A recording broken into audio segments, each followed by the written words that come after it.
അഫ്ഗാന്റെ മണ്ണിൽ പാകിസ്ഥാൻ കഴിഞ്ഞ ദിവസം നടത്തിയ വ്യോമാക്രമണത്തിൽ സ്ത്രീകളും കുട്ടികളും ഉൾപ്പെടെ 15 പേരാണ് കൊല്ലപ്പെട്ടത്.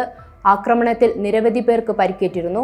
കിഴക്കൻ അഫ്ഗാനിസ്ഥാനിൽ പാക് അതിർത്തിയിലെ പക്തിക പ്രവിശ്യയിലാണ് ആക്രമണം നടന്നതെന്നാണ് സൂചന. ഇതോടെ ഇരു രാജ്യങ്ങളും തമ്മിലുള്ള തർക്കം രൂക്ഷമായിട്ടുണ്ട്.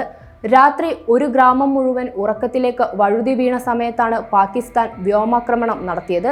ഇതിൽ ലാമിനിൽ ഒരു കുടുംബത്തിലെ 5 പേർ കൊല്ലപ്പെട്ടെന്നാണ് വിവരം. കൊല്ലപ്പെട്ടവരിലാകട്ടെ ഏറ്റവും അധികം സ്ത്രീകളും കുട്ടികളുമാണ്. ഇതിനെതിരെ സംഘർഷം രൂക്ഷമായിട്ടുണ്ട്.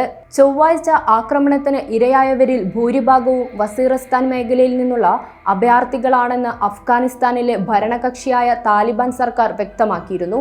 ഇതിനെതിരെ ശക്തമായ തിരിച്ചടി നൽകുമെന്ന് അഫ്ഗാൻ ഭരണകൂടം പുറത്തുവിട്ടു.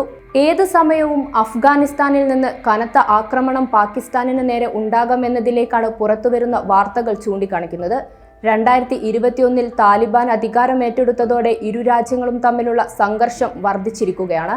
നേരത്തെ മാർച്ചിലും അഫ്ഗാൻ മേഖലയിൽ പാകിസ്ഥാൻ സൈന്യം വ്യോമാക്രമണങ്ങൾ നടത്തിയപ്പോൾ അന്ന് ജീവൻ നഷ്ടപ്പെട്ടത് 8 പേർക്കാണ്. നേരിട്ടുകൊണ്ടിരിക്കുന്ന ആക്രമണത്തിൽ അഫ്ഗാനെ സഹായിക്കാൻ മറ്റു രാഷ്ട്രങ്ങൾ തയ്യാറാകുമോ? ലോകം ഉറ്റുനോക്കുന്നത് അതിലേക്കാണ്. അമേരിക്കയുടെയും ഇന്ത്യയുടെയും പിന്തുണയുള്ള അഫ്ഗാൻ സർക്കാരിനെതിരെ പാകിസ്ഥാൻ താലിബാനെ വളർത്തിയിരുന്നു. 2021 താലിബാൻ ഏറ്റെടുത്തതിനു ശേഷം അഫ്ഗാനിസ്ഥാന്റെ പുനർനിർമ്മാണ ആവശ്യങ്ങൾക്കായി അമേരിക്ക സഹായം നൽകുന്നത് നിർത്തിവച്ചു. എന്നാൽ ഇന്ത്യയും അഫ്ഗാനിസ്ഥാനുമായുള്ള വിപുലമായ സാമ്പത്തിക സാംസ്കാരിക ബന്ധങ്ങൾ ഇരുവരും ഇപ്പോഴും നിലനിർത്തുന്നുണ്ട്.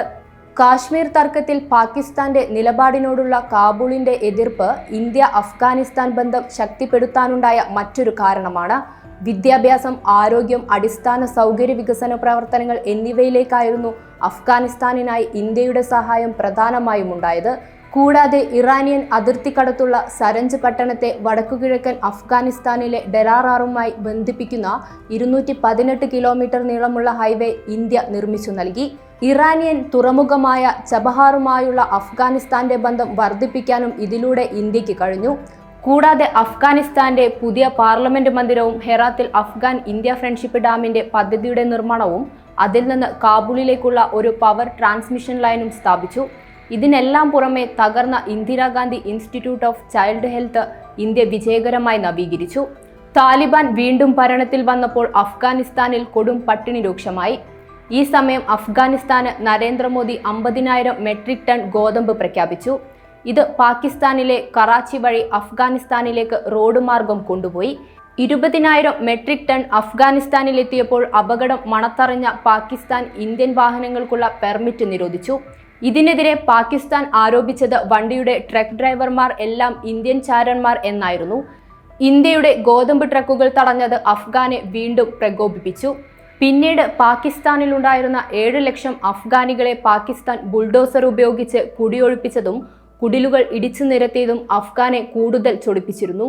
ഇതെല്ലാം വെച്ച് നോക്കുമ്പോൾ ഇന്ത്യ അഫ്ഗാനെ കൂടുതൽ പിന്തുണച്ചതിലും കൂടുതൽ അത്ഭുതപ്പെടാനില്ല. കാരണം ബംഗ്ലാദേശിലേക്കുള്ള പാകിസ്ഥാനിന്റെ കണ്ണ് പെടാതിരിക്കാൻ വേണ്ടിയാകും.